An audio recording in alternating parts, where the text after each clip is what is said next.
El siguiente podcast es un proyecto vinculado al programa PAPIME de la UNAM y producido por el Taller de Estudios sobre Medio Oriente de la Facultad de Ciencias Políticas y Sociales de la UNAM. De acuerdo con el Dr. Mehdi Mesmoudi, los asentamientos coloniales en Medio Oriente entre los siglos XIX y XX supusieron una estrecha relación con Occidente que despertó al mundo islámico de su sueño profundo y lo estimularon a pensar sobre la decadente realidad anclada al pasado glorioso del Islam. En este sentido, la Nahda, o también conocida como Renacimiento o Despertar Árabe, apareció como una posibilidad de estimular los esquemas cultural e intelectual árabes bajo los desafíos de la modernidad occidental. De este modo, la importancia de ese estudio radica en su profundo impacto en la configuración de la identidad árabe contemporánea, en la estimulación de la lengua árabe, el desarrollo de una literatura moderna, los nacionalismos, y la consolidación de los estados-nación árabes modernos, así como en las formas en que los países árabes han intentado conciliar las tradiciones islámicas con las influencias occidentales. Nosotras somos Jimena Rodríguez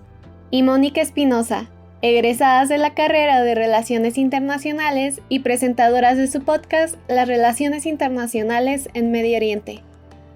Estando a punto de llegar a los últimos episodios de esta emocionante temporada, les damos la bienvenida a nuestro 18º episodio, El Renacimiento Árabe, la Nahda.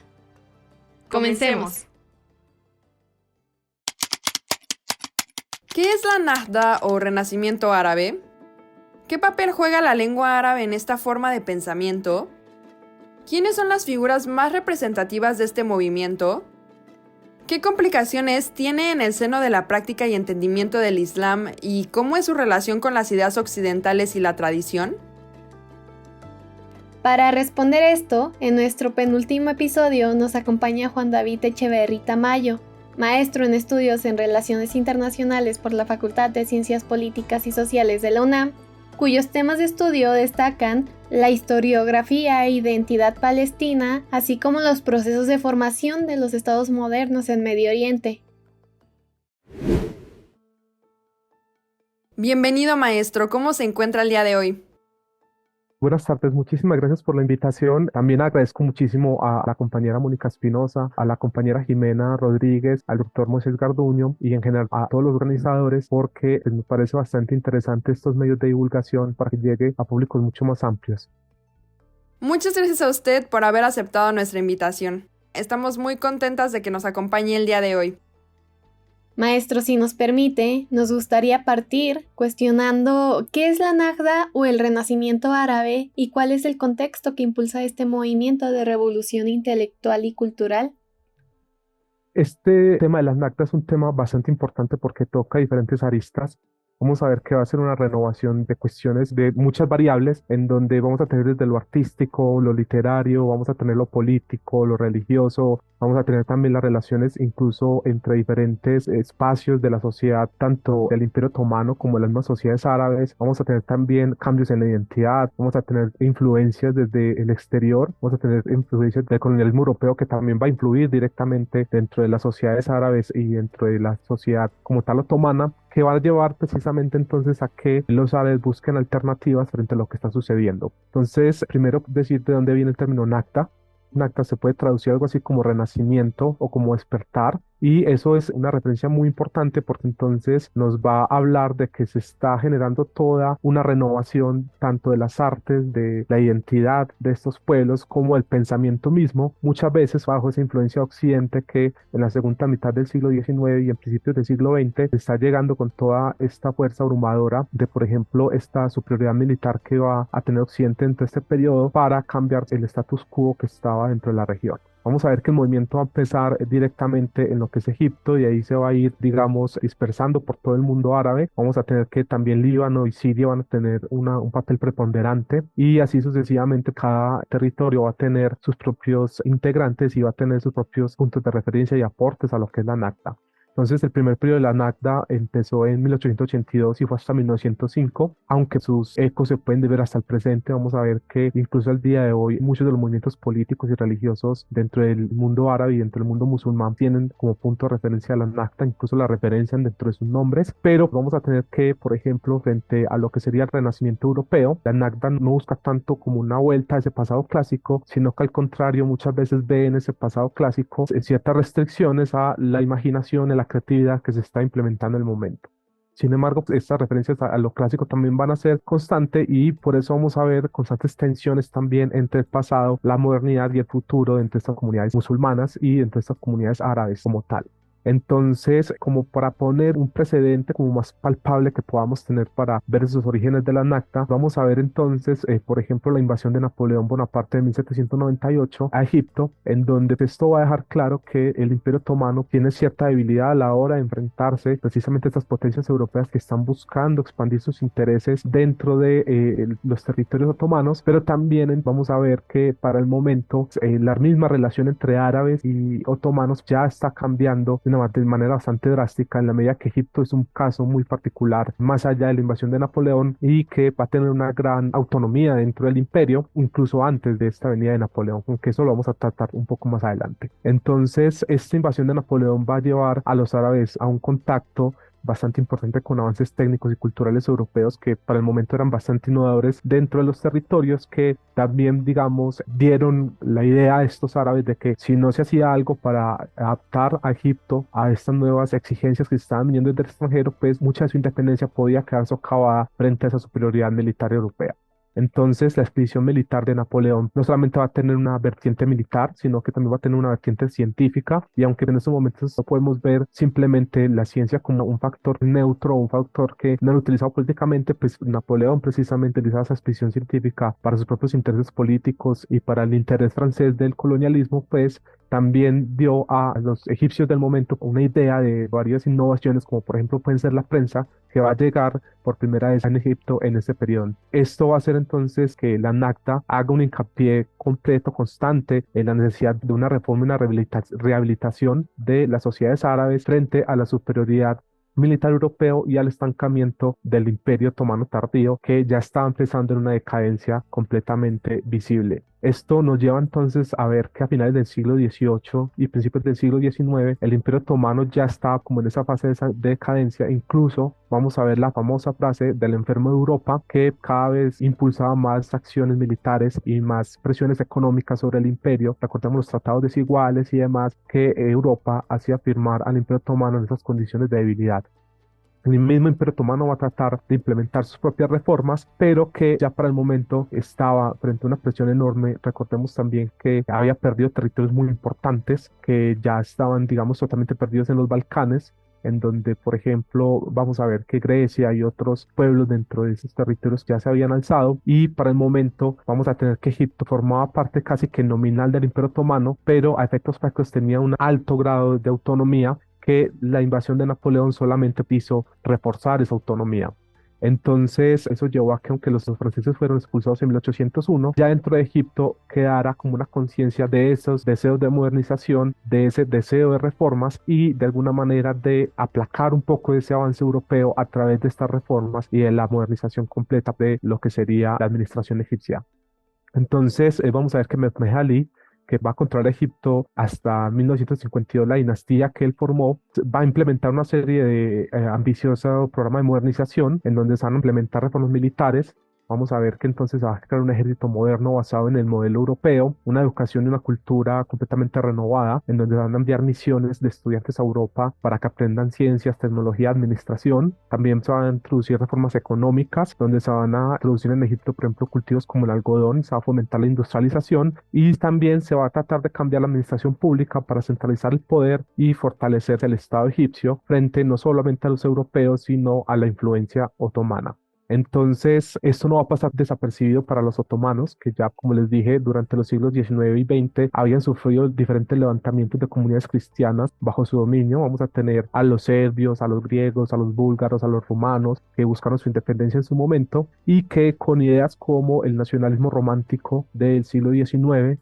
ya se temía que esta ideología permear a otras zonas mucho más cruciales a nivel de identidad, por ser, por ejemplo, de mayorías musulmanas dentro del imperio, también buscaran esta alternativa de independencia. Ahí tenemos, por ejemplo, entonces la independencia de Grecia en 1830, que fue apoyada por Reino Unido, Francia y Rusia, lo que hizo inevitable que ya para el Imperio Otomano, pues la pérdida de los Balcanes no repercutiera pues también en amplias reformas dentro del mismo imperio. Volviendo a Egipto, vamos a ver que Mehmed Ali va a enviar diferentes misiones de estudiantes egipcios a Europa, sobre todo a Francia en este caso, para poder tener entonces contacto con los desarrollos científicos, con el sistema educativo, con el tipo de cultura que se estaba imponiendo en el continente europeo. Y la idea es que de regreso a Egipto se implementaron esos conocimientos que habían adquirido en la modernización del territorio. Vamos a ver que ahí hay diferentes actores clave que podríamos mencionar. Vamos a tener a Rifa Tahtawi, que fue un joven estudiante de la Universidad de Al-Azhar,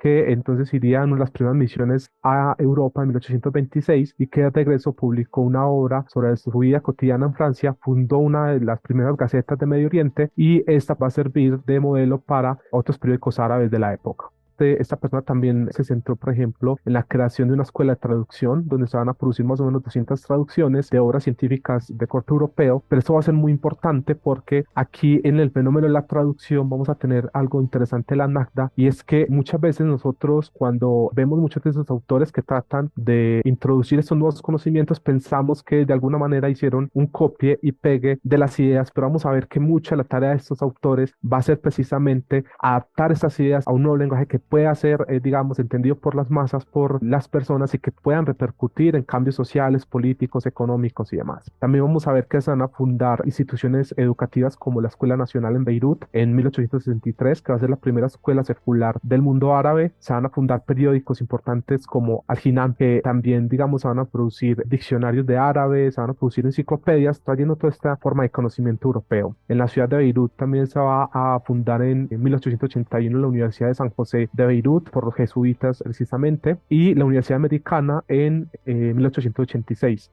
Dos centros educativos pues, van a ser como puntos de entrada a esa cultura occidental. Van a aparecer múltiples bibliotecas, van a aparecer las primeras asociaciones científicas como la Sociedad Científica Oriental, y desde Beirut pues se van a ir dispersando también a lo que es el Cairo y Damasco, viendo como este movimiento también panárabe que se estaba generando. Como vemos, va a ser un movimiento muy largo en el tiempo, muy complejo y muy variado, donde se va a tratar de generar una alternativa de entrada a la modernidad política y social para la región, abarcando pues muchas influencias, muchas voces y muchas ideologías diferentes que precisamente pues, dan riqueza a lo que es este movimiento. Entonces, también hay que decir que la Nagda inspiró nuevos modelos de identidad y secularismo. Así también trató temas como el renacimiento del Islam y cómo va a ser la relación entre la modernidad de Estado y religión. Y también es de resaltar que la preocupación por la reforma lingüística y la traducción es central dentro del movimiento, haciendo que, por ejemplo, surja todo un movimiento de lo que es la novela árabe, la proliferación de periódicos y revistas y el advenimiento de nuevas formas de educación en la región. Ahora, ¿qué papel juega la lengua árabe en esta forma de pensar y entender la realidad árabo-musulmana, y quiénes son las figuras más representativas de este movimiento? Esta pregunta es muy interesante porque la lengua árabe dentro del mundo musulmán es central. Tenemos que, por ejemplo, el Corán es escrito precisamente en árabe, entonces de alguna manera es una lengua que está directamente relacionada con la religión, pero también con la cultura, con la identidad, con la historia, con muchísimos factores que tal vez, por ejemplo, en Occidente, si bien en su momento el lenguaje ha tenido diferentes estados de importancia dentro del mundo musulmán, y dentro del mundo árabe es un factor mucho más central de lo que podríamos pensar en Occidente. Si bien, como vimos entonces, la intervención colonial francesa y británica tuvo un papel muy importante dentro del mundo islámico en la medida que desestabilizó la estructura sociopolítica y la tradición de cómo se organizaba políticamente, por ejemplo, el Imperio Otomano a través del califato. Esta no era una crisis solamente provocada desde Occidente, sino que ya era un proceso dentro de una evolución de lo que son las sociedades políticas que ya se venía presentando, por lo menos dentro del mundo árabe, desde la fragmentación de Al-Ándalus, desde la implementación misma de la administración otomana, y que precisamente entonces la invasión de Napoleón solamente aceleró un proceso que, digamos, incentivó también lo que serían las expectativas de renovación cultural y política dentro de estas comunidades árabes. Dentro de esto, vamos a ver que tanto la religión como el idioma van a tener una influencia muy importante porque de alguna manera vamos a ver que son estas comunidades árabes las primeras en expandir el Islam a través de por lo menos Asia y África, incluso en Europa y demás, a través de diferentes continentes. Y dentro del Imperio Otomano se funda una institución que sería el Califato Otomano, en donde el sultán otomano servía simultáneamente como el líder político y el califa del Islam, ¿cierto? El líder religioso del Islam. Entonces, esto le da una autoridad religiosa sobre la Umma, que sería esta comunidad musulmana, mucho más general, y a través de esto se articulaba tanto lo que sería la Sharia, la ley islámica, que coexistía también con un derecho secular que era promulgado por el sultán. Entonces, vamos a ver que es muy importante porque mucha de esta administración y esta administración religiosa, más que todo, pues se hacía precisamente en árabe. Por lo tanto, la religión y la lengua estaban directamente, intrínsecamente relacionadas y daban forma a esas sociedades musulmanas dentro de este periodo. Entonces, vamos a ver que la Nakta, una de sus cuestiones más interesantes es que va a precisamente criticar mucha de esta idea del califato al proponernos entonces que la legitimidad del sultán otomano como líder supremo del Islam pues no era tan, digamos, totalizada, sino que debía ser cuestionada y mucho más, digamos, se podía proponer un nuevo Islam que fuera mucho más descentralizado y mucho más adaptado a la modernidad, con los cambios que esto llevaría precisamente al papel de la lengua árabe dentro de la sociedad, ¿cierto? Entonces, esto va a llevar a que se erosione cada vez más el califato hasta que en 1924 va a ser abolido por Mustafa Kemal Atatürk y va a plantear el fin del dominio otomano sobre el mundo árabe. Entonces, dentro de este mismo proceso de reformas religiosas o de cuestionamiento a cómo funcionaba la religión dentro del imperio, dentro de las sociedades árabes, donde también se cuestionaba la forma en que se organizaba políticamente estas sociedades, pues también entonces las reformas lingüísticas y culturales van a ser parte esencial de todo el cambio que se estaba planteando, en la medida de que la revitalización del idioma árabe también llevaba entonces a una revitalización de la identidad cultural árabe y por lo tanto a la introducción de nuevas ideas a través de la traducción de textos europeos que exigían, entre otras cosas, la estandarización del árabe como una lengua moderna en donde se produjeran, por ejemplo, diccionarios, enciclopedias y nueva literatura que aglomeraran muchos de los términos que hasta el momento no se tenían y que se están tratando de implementar dentro de la región. Entonces, esta modernización lingüística va a llevar a que se establezcan instituciones académicas en Beirut y el Cairo. Vamos a ver que van a aparecer personajes muy importantes como Al-Bustani, que va a fundar la primera enciclopedia árabe moderna y que va a promover una identidad basada en la unidad cultural y religiosa a través de lo árabe, un concepto que más adelante trataremos un poco más, pero que es muy importante, que es el arabismo, y es precisamente cómo recuperar de alguna manera ese papel central que habían tenido las comunidades árabes dentro de la historia del Islam, que en su momento pasó en esa bandera de la organización política al Imperio Otomano y a los turcos como tal, y entonces cómo recuperar ese papel que habían tenido ante los árabes. Entonces, una cosa muy importante para esto va a ser el auge de la prensa, porque digamos, sin la prensa no se va a poder dispersar de alguna manera, de una manera eficiente, las ideas que se están tratando. Entonces, se van a producir la fundación de diferentes periódicos. Vamos a ver que Al-Jinan va a ser uno de los grandes periódicos que se van a crear, pero pues además de ese, pues vamos a tener muchísimos más periódicos que van a servir entonces como foros de debate sobre la identidad árabe, sobre la modernización, sobre la política, y al final es la expansión de ese periodismo dentro de la región lo que va a consolidar una conciencia colectiva y va a generar espacios de crítica tanto para la colonización europea como para el imperialismo otomano, dándoles un papel central político, cultural, religioso y demás a los árabes dentro de todo lo que estaba sucediendo. E incluso pues ese activo papel de los periódicos dentro de lo que sería la política del imperio va a llevar a que estos muchas veces sean censurados. Vamos a ver que incluso algunos de los periódicos más importantes de la Nakta, como Jinan, van a ser prohibidos por la censura gubernamental. Por ejemplo, en 1886 va a tener que dejar de funcionar precisamente por la censura que se está implementando en lo que hoy conocemos como Líbano. Entonces, el periodismo y la Nakta van a estar completamente relacionados en esa cuestión de la difusión de ideas, en la introducción de nuevos conceptos y demás, y por lo tanto, entonces la lengua árabe va a tener que renovarse en la medida de que muchas veces el contenido que se tenía, la forma en que se podían expresar y demás, pues no tenía la capacidad de expresar lo que se quería comunicar, y por lo tanto se produjeron una serie de adecuaciones a la lengua árabe para poder incorporar toda esa información contemporánea que debía ser publicada para el conocimiento de las masas, por decirlo de alguna manera. Eso hizo que se introdujeran nuevos términos, nuevas ideas al vocabulario de la lengua árabe culta, que estaba mucho más relacionada con esta idea entre lo religioso, lo cultural y el lenguaje como tal que hablábamos anteriormente. Y entonces se van a hacer préstamos de lenguas extranjeras, se van a introducir cuestiones de los dialectos árabes, y en la medida de que estos periodistas de alguna manera fueron generando un tercer tipo de lengua, una lengua pues como para los periódicos, para que se pudieran divulgar y se pudieran llegar a las grandes masas, y además también para influir dentro de lo que serían esos nuevos sistemas educativos que se estaban pensando para la región.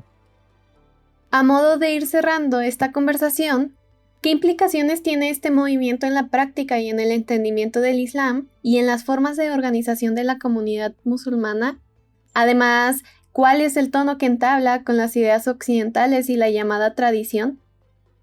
Este es un tema muy interesante porque si algo caracteriza a Medio Oriente y a las comunidades musulmanas en general es esta especie de tensión entre lo que sería la modernidad y la tradición religiosa, en este caso del Islam. Entonces vamos a ver que la Nagda va a producir diferentes tipos de, digamos, alternativas a lo que sería la llegada de las comunidades musulmanas a la modernidad y al contacto que se tiene con Occidente. Una de ellas ya la hemos tratado, que sería precisamente este arabismo, en donde se plantea un renacimiento del pensamiento árabe, acompañado entonces de un establecimiento y una nueva identidad. Vamos a ver que la identidad es una cuestión central dentro de todo el tema. Dentro de esa identidad, la lengua, como ya hemos dicho, tiene un papel muy importante, pero al final también lo que va a tener una relevancia bastante significativa va a ser el papel del Islam. ¿Dónde se ubica el Islam dentro de todos los cambios que se están generando dentro de estas sociedades en un periodo de tiempo también muy corto? Porque eso es otra cosa que tenemos que tener en cuenta, que es un periodo de profundos cambios en muy poco tiempo, y entonces este Nagda va a tener una idea que es el islamismo reformista, en donde se va a proponer que se puede generar una reinterpretación del Islam basado en una racionalidad y en la modernidad, haciendo que de alguna manera se cuestione la idea de que para poder llegar a la modernidad se tiene que pasar por un secularismo de alguna manera agresivo que elimine el papel de la religión dentro de la sociedad. Vamos a ver que la Nagda lo que hace es proponer que el Islam puede incorporarse y ayudar incluso a que este proceso de modernización se dé dentro del mundo islámico. Entonces esto va a influir profundamente a muchos movimientos políticos islámicos posteriores hasta el día de hoy, pero también va a generar otro movimiento mucho más contrario a toda esta idea que estoy diciendo. Vamos a tener la aparición del salafismo, que va a emerger en el siglo XX y que va a tener una visión mucho más rígida del Islam, lo que va a aumentar las tensiones que se están viviendo dentro del territorio. Entonces vamos a ver que dentro de todos estos cambios que se están planteando, muchas veces también se puede pensar que la Nagda es más un tema del Islam, pero vamos a tener que dentro de esto muchos árabes cristianos también van a participar con una acción muy activa dentro de todo el movimiento, planteando sus propias alternativas, muchas relacionadas con el secularismo, y entonces vamos a tener que es un movimiento panárabe muy diverso, en donde van a participar muchísimas personas y en donde pues se va a plantear tanto una regeneración del mundo árabe como del mundo islámico a través del idioma, la educación y la identidad cultural. Entonces, para adentrarnos un poco en cómo esto va a configurar de alguna manera el Medio Oriente contemporáneo, vamos a tener que el reformismo islámico y la modernización van a pasar por una idea de promover una reinterpretación del Islam en términos modernos. ¿Esto qué quiere decir? Esto quiere decir que de alguna manera el Islam puede llevar la modernidad sin perder su esencia. Esto no es una cuestión que solamente haya pasado en Medio Oriente. Recordemos el caso de Japón, en donde se hace de alguna manera una máxima de modernidad occidental y espíritu tradicional a nivel de lo que sería la cultura, la organización social y demás, haciendo que ambas cosas se complementaran y no tuvieran que estar necesariamente peleadas. Entonces, esto va a reactivar dentro del mundo musulmán lo que sería el pensamiento islámico al impulsarse el estudio de fuentes islámicas clásicas, pero ya con un enfoque mucho más crítico y moderno que les permite adaptarse a las nuevas circunstancias que estaban ocurriendo. Por ejemplo, entonces se promueve lo que sería la interpretación independiente del Islam sobre lo que sería la imitación ciega de la tradición, haciendo que se reinterprete el Islam y se pueda responder a los problemas contemporáneos que estas personas estaban viviendo. Otra cosa es que el Islam va a tener una ardua debate sobre lo que sería la identidad con temas como el nacionalismo, en donde la Nagda va a precisamente coincidir con lo que es el auge de los movimientos nacionalistas en el mundo árabe, haciendo que el Islam se vea como una alternativa a esta forma de identidad occidental, en donde el Islam puede servir como un elemento unificador dentro de la identidad nacional, mientras que para otra parte de estos intelectuales, por ejemplo, el Islam no tendría este papel y se debería apostar por promover modelos de Estado laico, ¿cierto? Entonces siempre va a estar esta tensión que hasta el día de hoy la tenemos, en donde vamos a tener entonces por un lado toda esta influencia de que la religión debe ser retirada del funcionamiento del Estado, mientras que otros promueven que puede servir como catalizador de identidad y como impulsor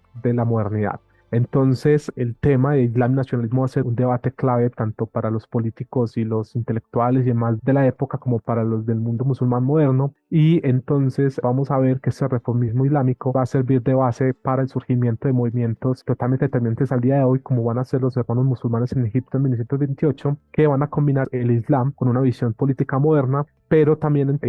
van a haber otros movimientos que van a tratar de llevar el Islam más a lo que sería una cuestión mucho más laica, como viendo que el Islam debe ser más una cuestión espiritual y que debe estar cada vez menos politizado. Entonces la politización del Islam va a ser una de las cuestiones clave de las discusiones que se van a implementar dentro de este momento. Entonces, ya para dar la otra alternativa de cómo se plantean dos vertientes a esto, vamos a ver que este reformismo islámico también va a llevar a lo que sería, por ejemplo, el salafismo y el islam político, en donde a finales del siglo XIX el reformismo islámico va a derivar precisamente en el salafismo, que va a tener una visión mucho más integrista de lo que sería la interpretación del islam, que llama a retomar las enseñanzas originales del islam, rechazando toda esa influencia occidental que ve como colonial. El salafismo va a tener al menos tres vertientes. Va a ser el salafismo purista, que digamos defiende la preservación de la ortodoxia islámica. Va a haber un salafismo político que busca adaptar el islam a los sistemas modernos de gobierno, y un salafismo yihadista que promueve la lucha armada para restaurar el islam auténtico, que tiene que ver mucho con estas luchas sectarias que muchas veces hemos estado viendo hasta el día de hoy en lo que sería el Medio Oriente. Entonces, algunos de los principales ideólogos que podemos mencionar para este Islam político un poco más radical, pues vamos a tener a Sayyid Qutb, que argumentó pues que estos estados modernos que se estaban formando eran corruptos y que debían ser reemplazados por un gobierno islámico adaptado mucho más a la tradición. Y esto va a influir directamente en los movimientos radicales y yihadistas que hasta el día de hoy tenemos. Entonces, de alguna manera, como vimos, todo el movimiento de la Nakba va a ser un movimiento que va a afectar en todos los niveles a las sociedades árabes y a las sociedades musulmanas en su totalidad, y que va a marcar todo el proceso de desintegración del Imperio Otomano, que pues, yo creo que sería otro tema muy interesante que se pudiera tocar, porque va a tener diferentes repercusiones en la medida de que no se trató tanto de un copy-pegue de las sociedades europeas hacia las sociedades musulmanas que eran, digamos, como actores pasivos, sino que muchas de estas sociedades musulmanas y los actores que hay dentro de ellas trataron de dar sus propias versiones, adaptar ese conocimiento, esas técnicas y demás que estaban llegando, y darle una formación mucho más cercana a lo que ellos reconocían como propio, también de alguna manera generando las bases para lo que fueron los estados nacionales que siguieron al Imperio Otomano, a los que siguieron al imperialismo y al colonialismo europeo, y configurando de alguna manera tanto las tensiones como los consensos que hoy en día marcan a estas sociedades. Maestro, muchas gracias por presentar un momento en la historia tan decisivo para la comunidad musulmana y que da cuenta del carácter adaptativo y evolutivo que sin lugar a dudas caracteriza a las sociedades de Medio Oriente. No, muchas gracias a ustedes por la invitación y espero participar en otro momento. Y felicidades por un proyecto tan importante de difusión. Y no nos despedimos sin antes agradecer nuevamente al público que nos escucha y seguirles invitando a seguir las redes del Taller de Estudios sobre Medio Oriente. Así es, en nuestro último episodio de la temporada hablaremos sobre la Guerra Fría y el Medio Oriente. No se lo pierdan. Les enviamos un cálido abrazo y los esperamos en nuestro último episodio.